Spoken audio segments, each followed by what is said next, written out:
got so much motherfucking design on right now. Bring it down, bring it back, make it clap. I got 3 old thoughts, I'm the guap with it. Bitches on my line, and you know. Assalamualaikum warahmatullahi wabarakatuh. Perkenalkan, nama saya Indah Lestari. Saya dari Prodi PAUD kelas C25 dengan NIM 123825/2023. Di video kali ini saya ingin menjelaskan tentang pembaruan pendidikan Islam yang diasuh oleh dosen Robi Septria MPD. Baiklah, saya akan menjelaskan tentang pembaruan pendidikan Islam. Bab 4. Pembaruan pendidikan Islam. Latar belakang pembaruan pendidikan Islam. Perubahan pendidikan Islam merupakan respon atas berbagai perubahan zaman dan tantangan yang melanda dunia Islam sejak abad pertengahan hingga masa modern. Gerakan ini tidak muncul secara tiba-tiba, melainkan didorong oleh sejumlah faktor mendasar baik dari dalam maupun dari luar lingkungan umat Islam. 1. Kemunduran peradaban dunia Islam. Pada masa keemasan abad ke-7 hingga ke-13 Masehi, dunia Islam menjadi pusat ilmu pengetahuan, melahirkan banyak ilmuwan di bidang kedokteran, matematika, astronomi, filsafat, dan hukum. Namun, memasuki abad ke-14 hingga seterusnya, semangat penelitian dan pengembangan ilmu mulai menurun. Umat Islam cenderung berhenti pada penafsiran teks lama, penutup pintu ijtihad, dan kurang mengembangkan ilmu pengetahuan baru. Akibatnya, dunia Islam tertinggal jauh dibandingkan kemajuan pusat yang tercapai oleh bangsa Eropa di bidang sains, teknologi, dan sistem pemerintahan. 2. Kelemahan sistem pendidikan tradisional. Sistem pendidikan Islam yang berlaku pada masa itu berpusat di lembaga seperti pesantren, madrasah, masjid, dan sistem ini memiliki kelebihan dalam memperkuat nilai keimanan dan akhlak, namun memiliki keterbatasan yang serius seperti diantaranya kurikulum hanya berfokus pada ilmu agama seperti tafsir, hadis, fikih, dan tata bahasa Arab dengan sangat sedikit atau bahkan tidak memuat ilmu umum.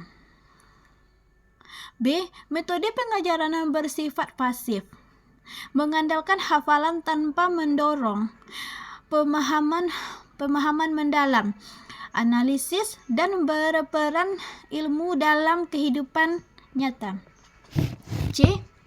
Tidak ada standar baku, jenjang pendidikan yang jelas maupun pengakuan ijazah yang seragam. D.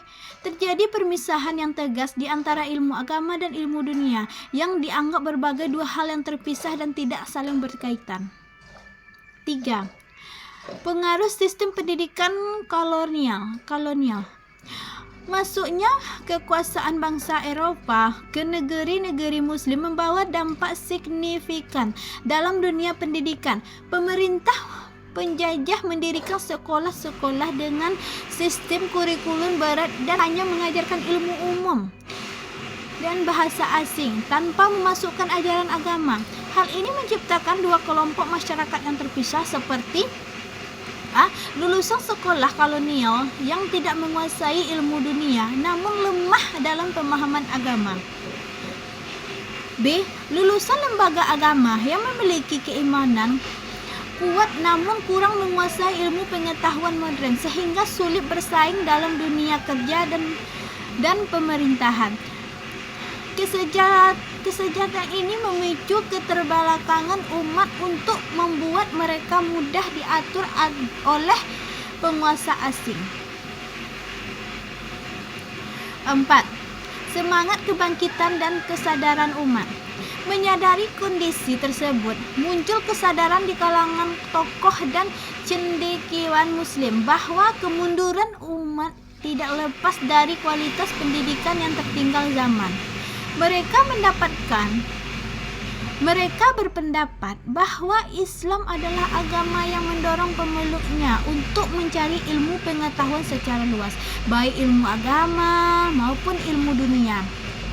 Oleh karena itu, diperlukan agar sistem pendidikan Islam kembali relevan maupun menjawab tantangan zaman dan dapat mengangkat kembali martabat serta kemajuan umat Islam.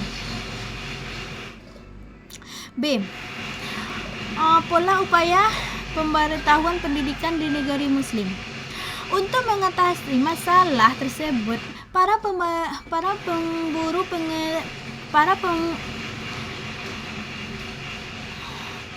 Untuk mengatasi berbagai masalah tersebut, para pemburu pendidikan Islam merancang pola dan melaksanakan berbagai langkah nyata di berbagai negara penduduk mayoritas Muslim. Tujuan utamanya adalah menciptakan sistem pendidikan yang seimbang, komprehensif, dan sesuai dengan ajaran Islam. 1. Pola dasar pemberitahuan. Pola dasar yang diterapkan memiliki prinsip-prinsip pokok tersebut, di antaranya: A. Penyatuan ilmu agama dan ilmu umum. Hilangkan pandangan bahwa ilmu dan ilmu dunia terpisah.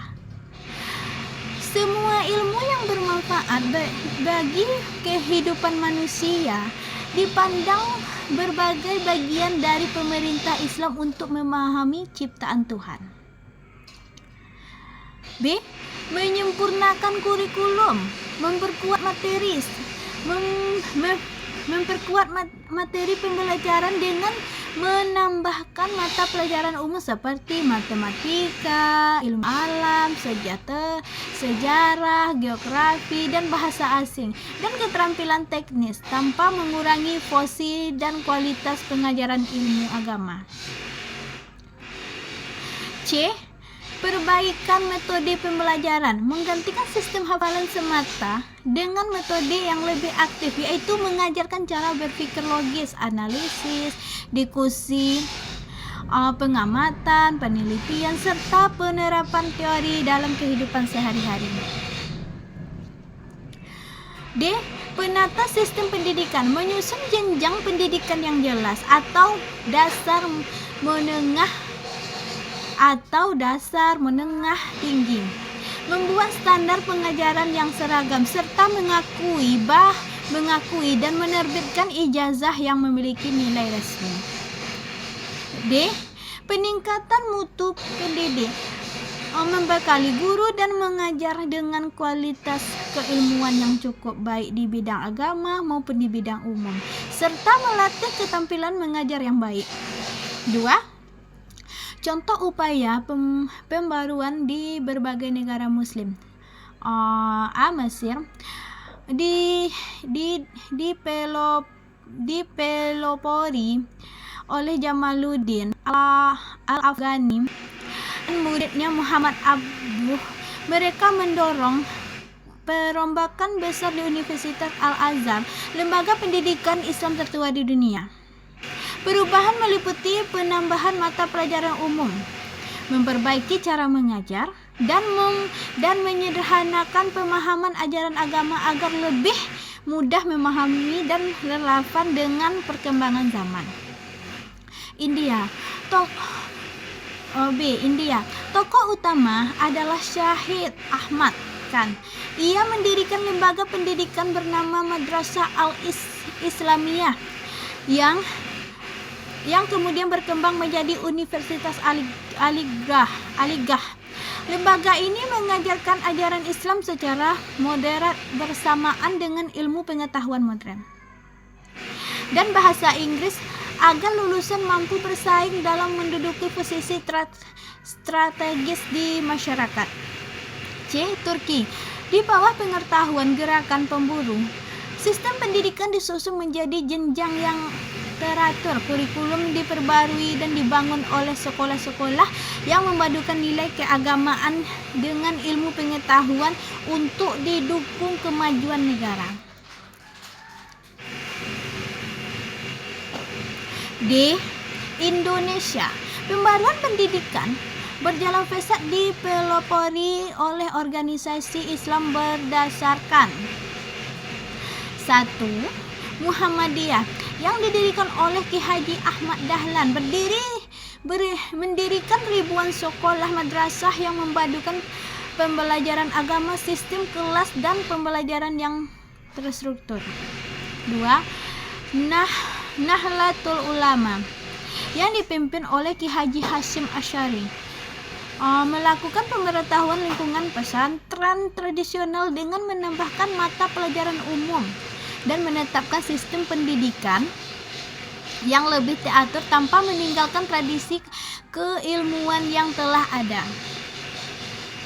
3.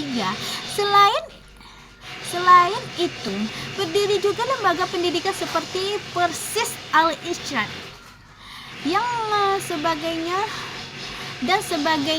sebagiannya yang turut mengembangkan konsep pendidikan Islam modern. 3. Tujuan dan hasil pembaharuan.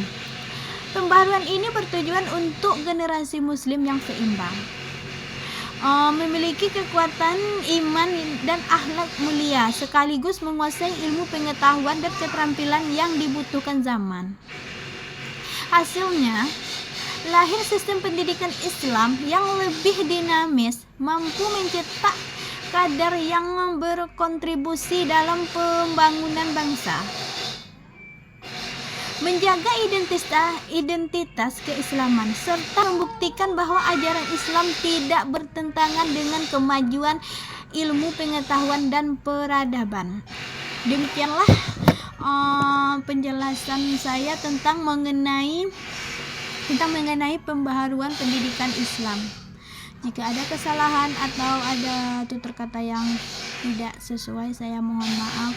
Wabillahi taufiq wal hidayah. Wassalamualaikum warahmatullahi wabarakatuh.